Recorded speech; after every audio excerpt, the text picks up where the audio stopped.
Assalamualaikum warahmatullahi wabarakatuh. Di sini saya akan menyampaikan mengenai bab 14 dari buku Design and Analysis of Experiment dari Montgomery dengan judul Desain Faktorial Fraksional Dua Tingkat. Untuk bab pertama yaitu mengenai two-stack nested design atau desain sarang dua tahap. Dalam percobaan multifaktor tertentu, tingkat satu faktor, misalnya faktor B, serupa tetapi tidak identik untuk berbagai tingkat faktor lain, misalnya A.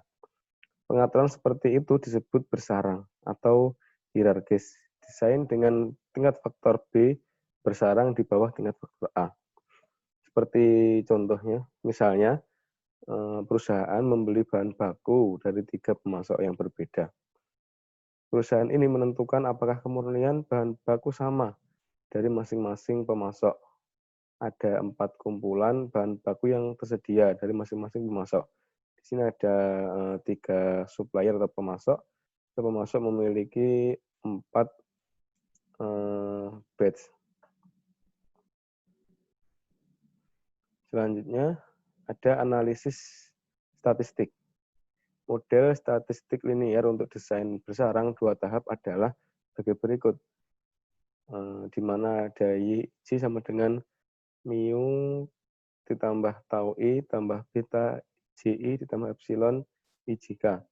Yang artinya ada level A dari faktor A, level B dari faktor B bersarang di bawah setiap level A, dan ada ulangan atau N. Subscript JI menunjukkan bahwa level J dari faktor B bersarang di bawah level ke I faktor A. Yang ketiga ada diagnostic checking. Alat utama yang digunakan dalam pemeriksaan diagnosis yaitu adalah analisis residual. Untuk desain dua tahap bersarang, residualnya yaitu EIJK sama dengan YIJK dikurangi YIJK. Nilai yang digunakan adalah sebagai berikut. Nah, apabila membuat batasan biasa, yaitu pada parameter model di bagian sigmanya, yaitu sigma I tau I sama dengan 0, dan sigma I beta J sama dengan 0. I sama dengan 1, 2, dan sampai dengan A. Ketika mu sama dengan Y. Untuk tau I sama dengan YI dan beta JI sama dengan YIJ dikurangi dengan YI. Untuk selanjutnya yaitu nilai yang digunakannya sebagai berikut. Nah, dengan demikian residual dari desain bersarang dua tahap yaitu EIJK sama dengan YIJK dikurangi dengan YIJ, di mana YIJ adalah kumpulan rata-rata individu. Pengamatan nilai yang sesuai dan residu untuk keaslian data dalam tabel berikut. Ya, ini merupakan keaslian, dan ini merupakan di sini ada observed value atau nilai observasi atau YIJK, ada weighted value, di sini ada EIJK atau residualnya. Selanjutnya yaitu ada komponen varian. Untuk kasus random effect, analisis metode varian dapat digunakan untuk memperkirakan komponen varian. Ada alfa kuadrat, ada alfa beta kuadrat, dan ada alfa tau kuadrat. Prosedur kemungkinan maksimum atau RIML juga bisa digunakan untuk metode ANOVA dan menggunakan kuadrat rata-rata yang diharapkan di kolom terakhir sebagai berikut. Ada rumus 2 sebagai berikut. Selanjutnya, banyak aplikasi desain bersarang melibatkan model campuran dengan faktor utama tetap A dan faktor bersarang acak B, di mana pemasok faktor A ditetapkan dan kumpulan bahan baku atau faktor B adalah acak. Prosedur RIML memberikan interval kepercayaan. Efek yang diperbaiki uji coba pada pemasok menunjukkan bahwa tidak ada perbedaan signifikan dalam kemurnian rata-rata di antara 3 pemasok. Ini merupakan plot dari residual untuk tabel yang di atas tadi, tabel ini, dan ini sebagai plotnya. Selanjutnya yaitu ada stack nested design atau desain sarang terkejut. Masalah potensial dalam penerapan desain bersarang adalah bahwa kadang-kadang mendapatkan hal yang wajar ketika jumlah derajat kebebasan di level tertinggi. Jika bisa berakhir dengan banyak derajat kebebasan pada tahap bawah. Sebagai contohnya, misalnya kita sedang menyelidiki perbedaan potensial dalam analisis kimia antara banyak bahan yang berbeda. Kita berencana untuk mengambil 5 sampel per lotnya. Dan masing-masing sampel akan diukur 2 kali. Jika kita ingin memperkirakan varian komponen untuk lot, maka 10 lot tidak akan menjadi pilihan. Yang tidak masuk akal, ini menghasilkan 9 derajat kebebasan untuk banyaknya. 40 derajat kebebasan untuk sampel dan 50 derajat kebebasan untuk pengukuran. Salah satu cara untuk menghindari ini adalah dengan menggunakan tipe tertentu dari desain bersarang tidak seimbang yang disebut dengan desain sarang terkejut. Untuk sebab yang kedua yaitu the general M-stack nested design atau M-stack nested design umum. Merupakan perluasan dari kasus desain sarang terkejut ke kasus M sepenuhnya faktor bersarang.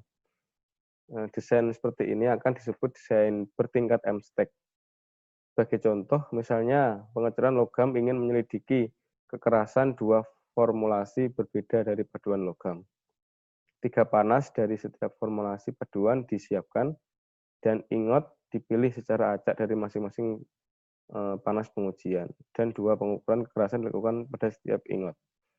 Di sini yaitu ada formulasi aluminium, di sini ada heatnya, ada 3 heatnya, di sini ada ingot atau batang dari aluminiumnya.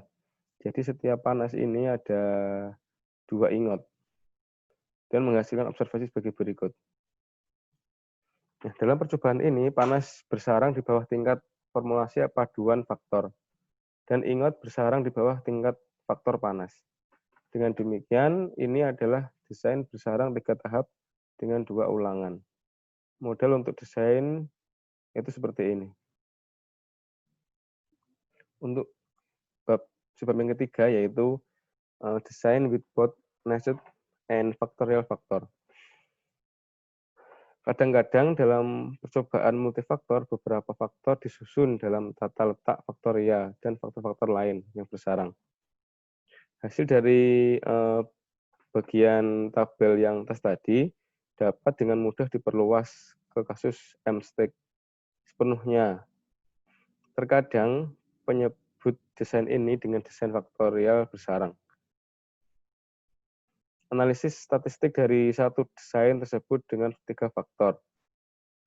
Proses faktorial bersarang ini menggunakan Minitab dan GMP. Jadi ada sangat keterkaitan antara faktor bersarang dengan desain with both nested and factorial factor. Yang keempat yaitu ada split plot design atau desain petak terpisah. Nah, desain ini adalah hasil generalisasi dari desain faktorial yang terjadi karena tidak dapatnya mengacak urutan run. Dalam desain petak-petak yang kita miliki ini, 9 plot utuh dan metode persiapan disebut plot keseluruhan atau perawatan utama. Setiap plot keseluruhan dibagi menjadi 4 bagian yang disebut subplot atau plot split. Temperatur disebut perawatan subplot. Nah, di sini ada 9 plot utuh, di mana ada 3 replikasi. Dari contoh, yaitu produsen kertas yang tertarik pada 3 hal yang berbeda metode persiapan pulp dan 4 suhu memasak yang berbeda untuk pulp, dan yang ingin mempelajari efek dari 2 faktor ini pada kekuatan tarik kertas. Setiap replikasi faktorial eksperimen memerlukan 12 pengamatan, dan eksperimen telah memutuskan untuk menjalankan 3 ulangan dan membutuhkan 36 kali proses. Di sini ada 3 replikasi, dan setiap replikasi ada 3 pulp. Di situ ada 4 variasi temperatur. Nah, bahwa kedua faktor pada dasarnya diterapkan pada waktu yang berbeda. Desain pada petak-petak dapat dilihat sebagai 2 percobaan yang digabungkan atau ditumpangkan pada masing-masing lainnya. Satu percobaan memiliki faktor plot keseluruhan yang diterapkan pada unit eksperimen besar, atau ini adalah faktor yang levelnya sulit diubah. Dan eksperimen lainnya memiliki faktor subplot diterapkan pada unit eksperimen yang lebih kecil atau merupakan faktor yang levelnya mudah diubah. Untuk model linearnya, untuk desain subplot sebagai berikut. Selanjutnya yaitu ada other variants of the split plot design. Untuk sebabnya dari bab ini yaitu desain split plot dengan lebih dari 2 faktor. Nah, bahwa seluruh plot atau subplot akan berisi 2 atau lebih faktor yang diatur dalam struktur faktorial. Ini ada contohnya, yaitu di mana ada percobaan yang dilakukan di tungku untuk menumbuhkan oksida pada wafer silikon. Nah, variabel respon yang menarik adalah lapisan oksida, ketebalan, dan keseragaman lapisan. Ada 4 faktor desain, yaitu ada faktor suhu, aliran gas, ada waktu, dan ada posisi wafer di tungku. Eksperimen berencana untuk menjalankan 24 desain faktorial dan 2 ulangan. Faktor A dan B, yaitu suhu dan gas, sulit untuk berubah, sedangkan faktor CD-nya itu mudah diubah. Ini mengarah pada petak-petak yang ditunjukkan pada gambar sebagai berikut. Nah, di sini. Jadi untuk A dan B-nya itu sulit diubah, dan CD-nya ini berubah-ubah. Seperti ini plotnya. Nah, bahwa kedua ulangan percobaan adalah dibagi menjadi 4 plot keseluruhan. Masing-masing berisi satu kombinasi pengaturan suhu dan aliran gas. Setelah level ini dipilih, setiap plot keseluruhan dibagi menjadi 4 subplot dan 22 faktorial dalam faktor waktu dan posisi wafer dilakukan, di mana kombinasi penguatan ini subplot diuji secara acak. Hanya 4 perubahan suhu dan aliran gas dibuat di setiap ulangan. Sedangkan tingkat waktu dan posisi wafer sepenuhnya acak. Yang selanjutnya yaitu the split plot design. Ini hampir sama dengan yang di atas, itu ada kembangannya, di mana konsep desain petak-petak dapat diperluas ke situasi di mana pengacakan pembatasan dapat terjadi pada sejumlah level dalam percobaan. Jika ada 2 level pembatasan pengacakan, total letak disebut desain split plot. Ada alat desain yang optimal menggunakan algoritma pertukaran koordinat, sangat efisien dan tersedia dalam GMP. Alat konstruksi alternatif menggunakan pemrograman integer dan dikembangkan oleh Gebhardt, KH, Kulacsi, dan Montgomery tahun 2011. Nah, untuk model statistik linearnya seperti ini untuk split plot, di mana tau I, beta I, dan tau B tau beta IJ mewakili seluruh plot dan berhubungan dengan ulangan atau proses utama faktor A dan kesalahan plot keseluruhan aplikasi atau blok dan A. Masing-masing gamma K, tau gamma IK, dan sebagainya ini mewakili subplot dan sesuai dengan perlakuan subplot B. Dan delta H ini parameter yang tersisa sesuai dengan subplot dan masing-masing mewakili perawatan subplot faktor C dan interaksi yang tersisa. Di sini merupakan rata-rata untuk split plot design. Dengan asumsi bahwa ulangan blok, acak, dan faktor desain lainnya sudah diperbaiki. Terus pada perawatan utama, substatement dan interaksinya terlihat jelas dari pemeriksaan. Perhatikan bahwa tidak ada tes pada ulangan atau blok atau interaksi yang melibatkan ulangan atau blok. Selanjutnya yaitu ada the split plot. Ini juga hampir sama dengan atasnya tadi, cuma ada perbedaan bahwa perbedaan desain ini memiliki aplikasi luas seperti ilmu pertanian dan eksperimen industri. Dalam kasus yang sederhana, contohnya ini ada dua faktor A dan B.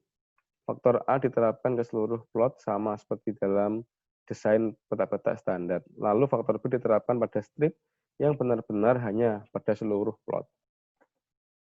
Yang ortogonal ke seluruh plot asli yang digunakan untuk faktor A. Ini yaitu gambar dari satu replikasi atau satu blok dari strip split plot design. Nah, ini hanya ada satu blok. Perhatikan bahwa tingkat faktor A dikacaukan dengan seluruh plot. Dan tingkat faktor B dikacaukan dengan strip atau yang dapat dipikirkan sebagai set kedua seluruh plot.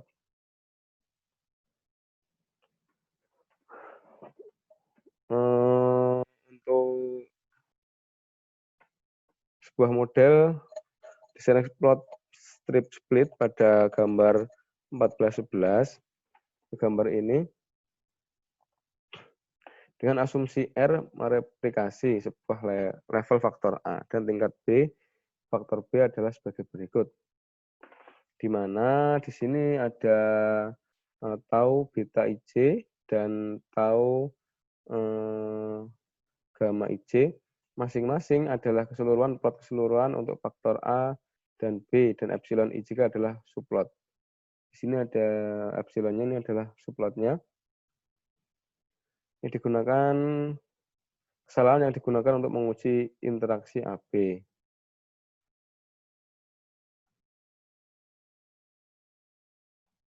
Ini merupakan tabel dari strip split plot design sebagai berikut. Tabel di atas menunjukkan analisa singkat varian dengan asumsi A dan B adalah faktor tetap dan ulangan acak. Replikasinya adalah terkadang dianggap sebagai blok. Sekian yang dapat saya sampaikan. Apabila ada kurang lebihnya mohon maaf. Terima kasih. Wassalamualaikum warahmatullahi wabarakatuh.